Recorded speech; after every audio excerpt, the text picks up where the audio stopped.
إلى دار السلام ويهدي من يشاء إلى صراط مستقيم. Assalamu alaikum wa rahmatullahi wa barakatuh. Welcome to Gaza Massacre. I'm your host, Jimmy Al-Rashid, and I have with me today to speak about the issues we see in front of us, the war on Gaza, Ambassador Nabil Badr, who was a former advisor to the Ministry of Foreign Affairs and presently is a member of the Egyptian Supreme Council for Islamic Affairs. Assalamu alaikum and welcome to Gaza Massacre. Thank you very much. Assalamu alaikum wa rahmatullah. Ambassador, what we see on our screens today, an escalation in violence, over 3,000 injured, over 600 dead. What's your take on what's going on presently? Two dimensions of approaching this issue. The first dimension is the brutality of Israel, which is not strange. I mean, it has been practiced lots of times and times again.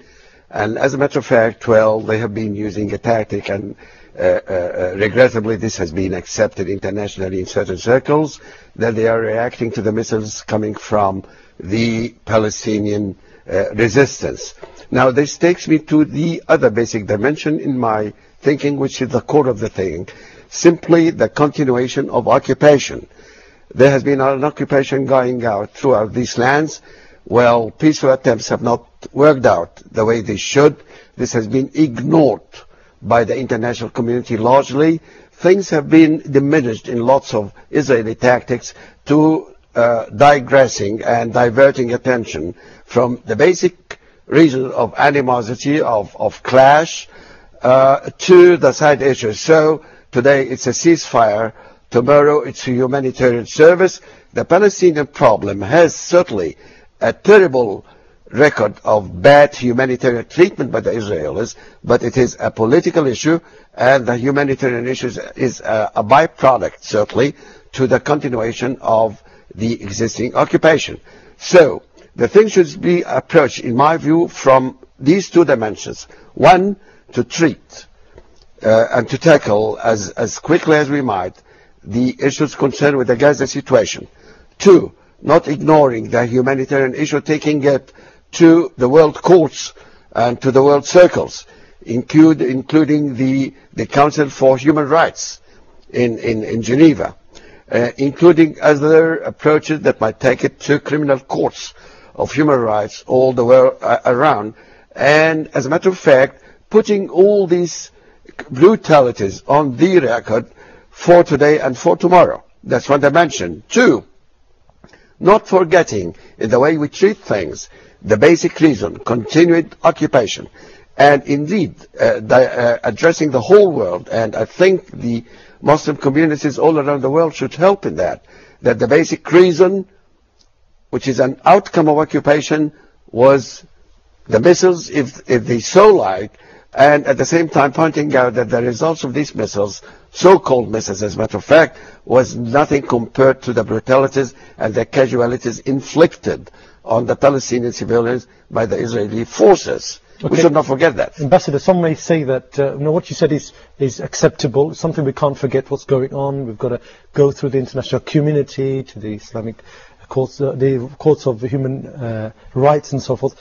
But some people say they've got no hope in looking at these agencies. The UN has done 130 plus so-called Security Council resolutions, 430 plus General Assembly resolutions, non-binding. No one really cares about the Palestinian people. So how does this hold with you? I mean, what do all right, now I'll take it also from the following dimensions.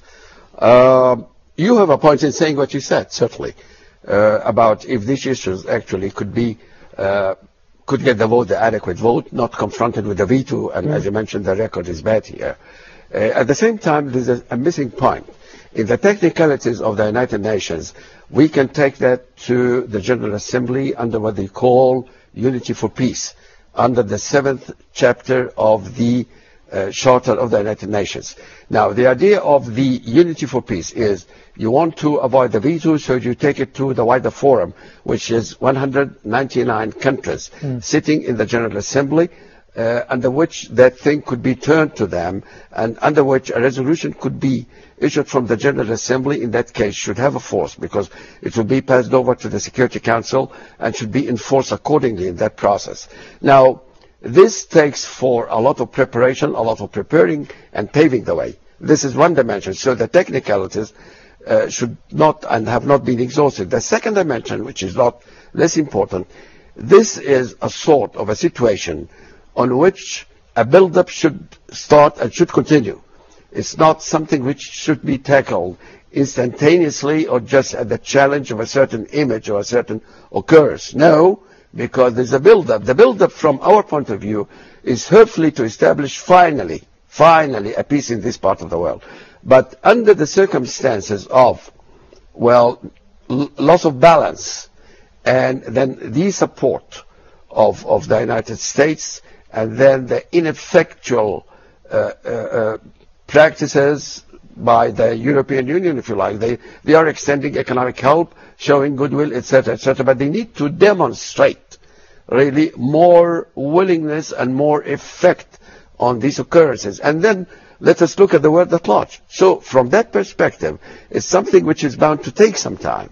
And let us not just be faced with a veto here to stop the second part. No, we should really go inexhaustibly through the international channels. We win more public opinion. We convince the world more. And in so doing, we should address the world as the basic problem is the continued occupation and its results and the inadequacy of the peace efforts which have been confronted, let me say, in the last phase. 27 years have witnessed since Camp David, if you like, efforts to establish peace, result almost nothing. Okay. So isn't that bound to create frustration? Okay, this frustration, let's take it to another dimension. Now, you work here as a member of the Egyptian Supreme Council for Islamic Affairs. Some people look at the Arab world and say, well, what have you guys been doing? I mean, our brothers and sisters in faith, Arabs also, are dying in front of us every day. You're holding peace talks, very late peace talks, with OIC, Arab countries. Really, I mean, what are they doing in this wrangle, as we say?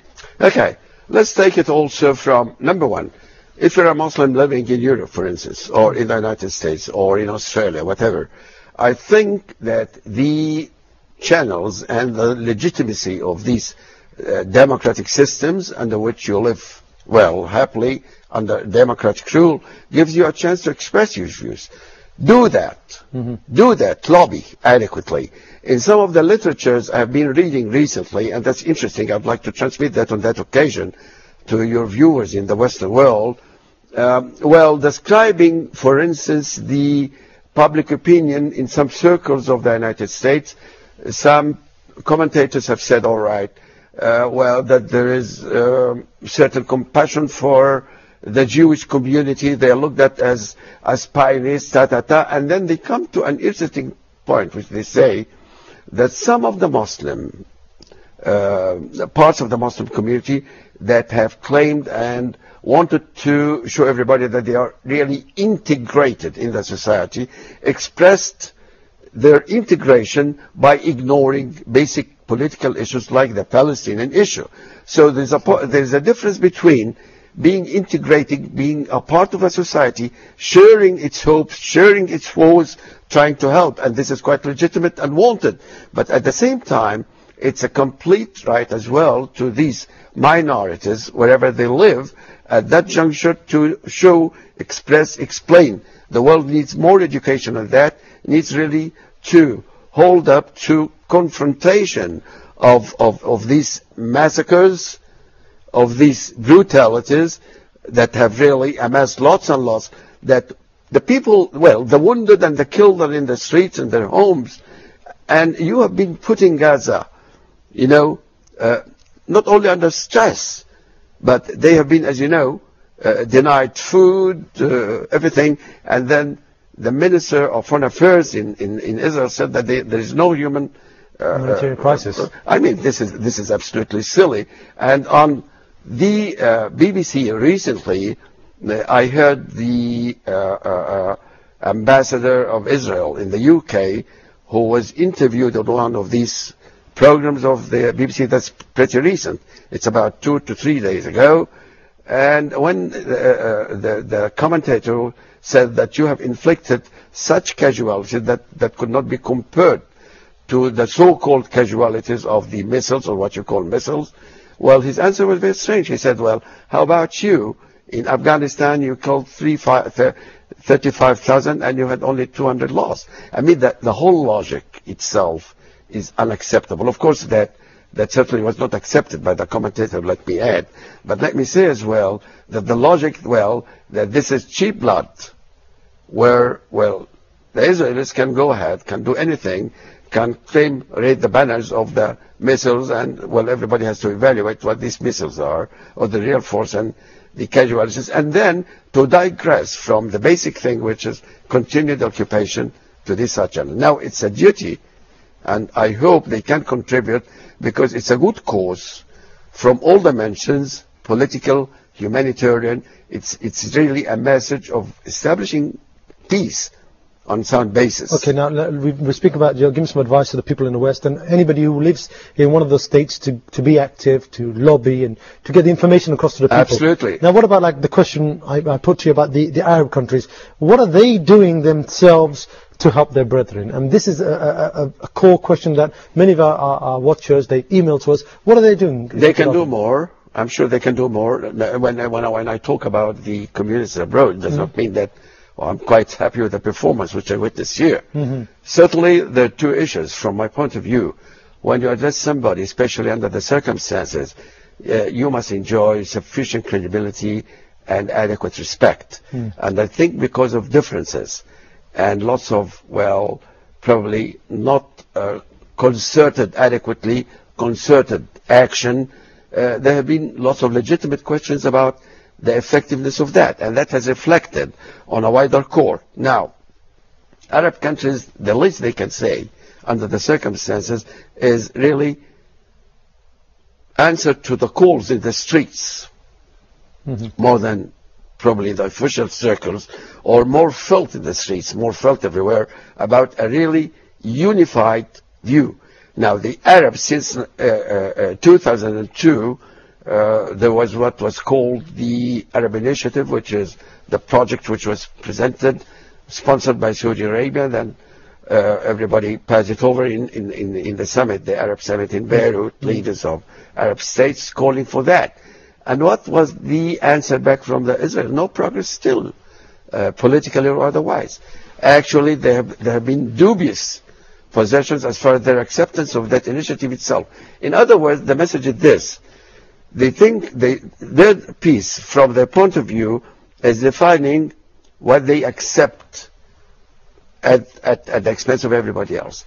Their security at the security of eachbody else. So this is no peace. Unless peace is well-based, unless it is total, until it is just, it cannot last. Okay, we're going to speak about the just, total peace for our brothers and sisters in Gaza after this short break. And inshallah, I'll be back with you in a couple of minutes. Assalamu alaikum wa rahmatullahi wa barakatuh.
You know, sometimes it's important to take a break.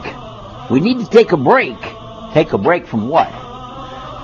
From the everyday things to look at what we're really doing as Muslims.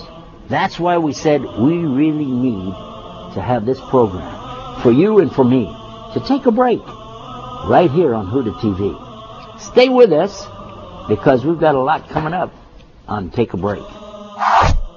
Boom, boom, boom, boom, boom, boom, boom.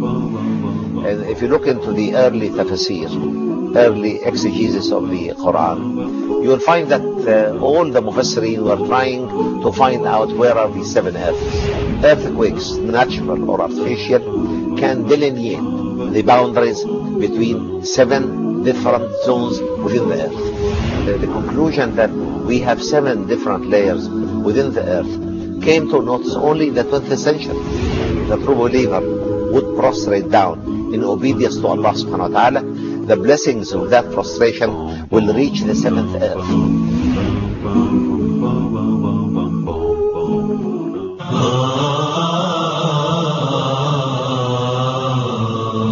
Assalamu alaikum wa rahmatullahi wa barakatuh. Welcome back to this episode of Gaza Massacre.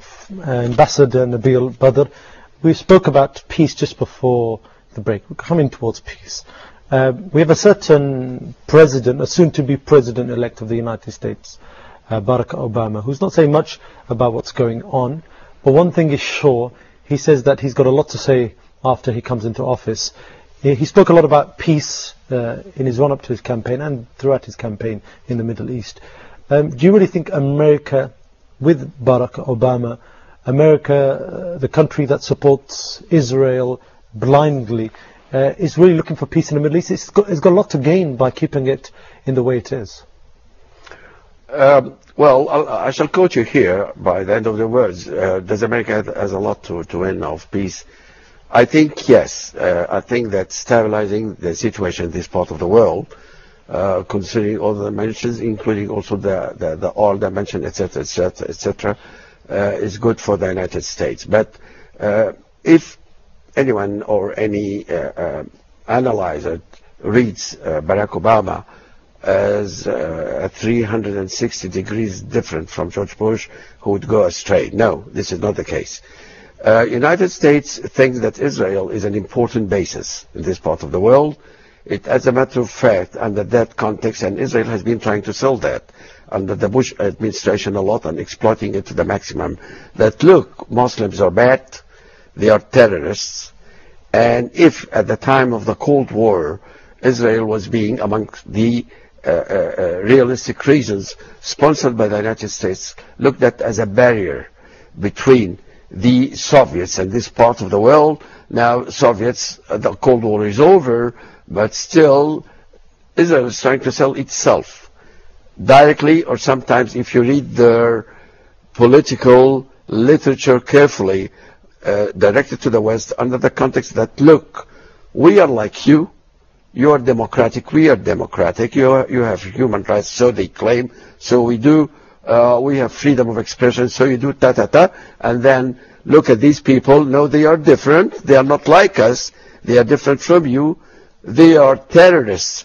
And Mr. President, you have been talking about terrorists, you have been basing your foreign policies about what you call fight against terrorism, etc., and these people generally are terrorists. Of course, in a generic way. This is absolute, of course, nonsense. It's exploiting the situation, but it has sold. Now, to come to Barack Obama, I hope he reads the situation better from that context. Still, there will be certain interest in the United States with Israel, a lot of that. The internal situation is bound to be maintained more or less the same. But I do question the following. Would the United States blindly, for instance, use the veto? Would the United States blindly take only possessions against one point? Would the United States blind as well, or accept all the way that things are being breached by Israel with no serious comment? I'll give a specific example. Now, if you go back to the roadmap issued by George Bush 2003, it's in 3 phases. In phase 1, you read in black and white that, number 1, amongst other things, that security should be maintained, no terrorist, meaning that no attack by the Palestinians. Okay, Ambassador, I've got to stop you here on this point of terrorism. We'll carry on this.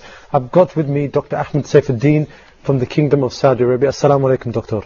Wa alaikum assalam wa rahmatullahi wa barakatuh. Jazakallah khair for being with us on this episode of Gaza Massacre. Doctor, if I could start off with the question that many of our brothers and sisters are asking, as you're somebody, mashallah, who calls to come in to know what's going on in this part of the world. What does somebody at home living in the West maybe, or living in one of the Muslim countries who sees what's going on, do about this crisis? Their hands seem to be tied. Well, there are many things that we can do. If you're talking about Muslims, then of course the responsibility is heavier on someone who is Muslim, because you are a brother of these people, a brother or a sister. And what you need to do is first you can make dua for them first, and see the right thing is to view this conflict as part of an ongoing conflict between the Jewish state and the Palestinian people, who are fighting for their own right to have their own homeland, who have been driven out of their own homeland little by little, and in order to have a dignity of life and self-determination. All of the international laws in the world have given the Palestinian people their own right, yet no one is willing to support this on the ground. This is the problem, and this is where we need to help our brothers as Muslims in that part of the world, first with dua, and then the financial aid that we need to do, and all of the legal channels have been made available in any part of the world to support the people of Gaza. This is a humanitarian cause, and we can see that we can do a lot. We need to further speak to other people around us and tell them about the suffering of this whole nation since the beginning about 60 years ago, as this started. And I think we can do a lot. In fact, just only the fact that you can write an email to a friend or a group that you have on your email list is going to have an influence, depending on your own capacity as a scholar, as a businessman, as a student, a professor. Everyone, according to his own capacity and at his own level, he can or she can do a lot for supporting this cause. And I think this is so important at this point in time, because our brothers and sisters in Gaza need us, dearly. And the most important thing is to turn towards Allah subhanahu wa ta'ala to support the oppressed.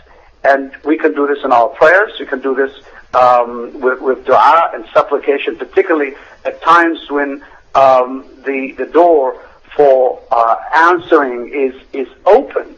This is one important thing. I think if we take it on the larger level to every human being on the face of earth, there's so much to do. Just like we like to list the suffering of any peoples on the face of earth, the Palestinians come right on the front, because so much is happening right now, and blood is being shed so heavily, and people are going through this massacre on a great level, unprecedented before, and that's why it's so important for all fair-minded people who have human senses, people who are really watching on the television screens what the Israelis are doing is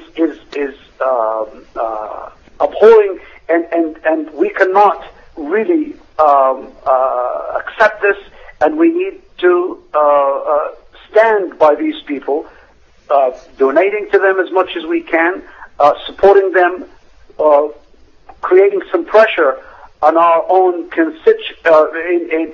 on our own elected officials on all different levels, whether this is on the federal level, on the regional level, and so on. Okay, Dr. Ahmed Saifuddin, Jazakallah khair for your contribution. Dr. Ahmed there from all the way from the Kingdom of Saudi Arabia. Okay, we're coming to the end of this program, Ambassador Nabil. Just a final point. The doctor said there that we've got a lot of fair-minded people around the world, and you spent your time traveling around the world and speaking to these fair-minded people. What's your message to the people out there, the humanistic approach, that this is a humanitarian crisis? What's your final message for them? Well, there's a big scope to talk about that. I remember once I met in Auckland in New Zealand, a group, and we spoke, and the reaction was quite positive, as well as in other parts as well. I mean, I mentioned New Zealand because it's so far away, but certainly there's a lot to do here. And there are multi-dimensions. Let me suggest at that juncture that you can raise it from the humanitarian point of view, but you can also lay a more solid background to interpret what's taking place. And actually that should reflect positively on the human side of it, because it's not simply that somebody has done a mistake and is being punished and then you deal with the humanitarian. No, there's a basic reason, which is occupation, repeat, occupation, and that should be tackled. And as a result, well, things have developed in that way. For Islamic countries as well, I think that within the OIC or independently, some symbolic action should take place more seriously. Now, some countries actually which have been far away in the Islamic world have been establishing relations with Israel in different ways, from diplomatic to commercial, etc. I think that it's about time Israel should feel that the impact of what it's doing well reflects negatively within these Islamic circles. And that comes within a wider circle, which I should say the world in general. In other words, in the 21st century, the basic reasons why this issue should continue are not acceptable, that should be interpreted adequately on the external world. Also, the Palestinians must unite, repeat, unite, and there must be a unified approach which can be more convincing to the whole world for the coming phases. Okay. Jazakallah khair, Ambassador Nabil, brother, for all your contribution. Well, on the point of unity, what we left you on, if you've got any comments you'd like to put to us, what you've heard today, please send an email to feedback@huda.tv. Until next time, assalamu alaikum wa rahmatullahi wa barakatuh.